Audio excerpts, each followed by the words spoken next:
Let's talk about inflation and austerity. So inflation is when the price of goods in an economy increases, so the purchasing power of every individual dollar decreases. Pretty straightforward. And it seems easy to fix. If the issue is an overabundance of cash in the economy, central banks increase interest rates in order to disincentivize spending and disinflate by taking money out of circulation, thus raising the value of every dollar and lowering prices. But what happens if prices are high because there's an issue with the supply of goods, not liquidity abundance? That's an entirely different beast, and this is what's currently happening to the global economy.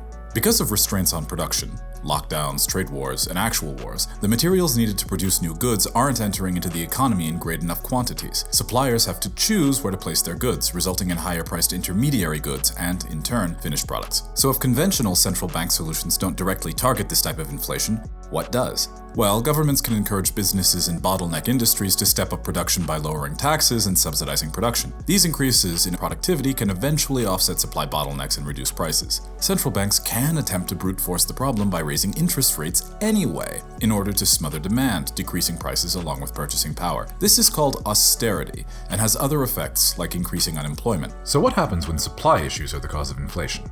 Because this type of inflation isn't directly caused by an oversupply of cash in the economy, simply raising interest rates won't resolve it. You need to increase the actual supplies of goods in circulation.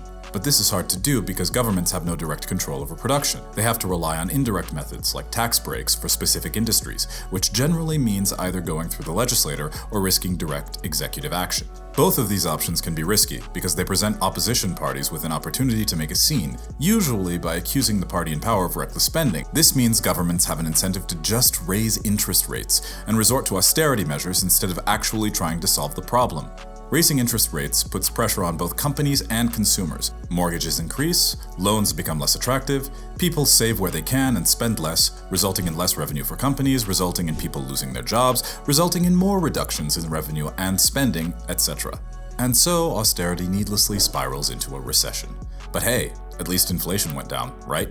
Let's talk about stagflation. So suppose you're a central bank dealing with inflation, and because you're a responsible central banker, you've already raised interest rates to combat it. But what if the inflation isn't just due to a liquidity glut, and is instead a result of a supply shock, i.e. there simply aren't enough goods? Suddenly, instead of incentivizing price stability at the cost of higher unemployment, you're just seeing lower growth, higher unemployment, and rising prices to boot. Congratulations, you are now on the fast track from inflation to stagflation. Stagflation is what happens when an economy can't effectively combat inflation and ends up stuck in a protracted period of low growth that's unresponsive to conventional macroeconomic tools like quantitative tightening. It's a very big deal because conventional economics doesn't know how to handle it very well.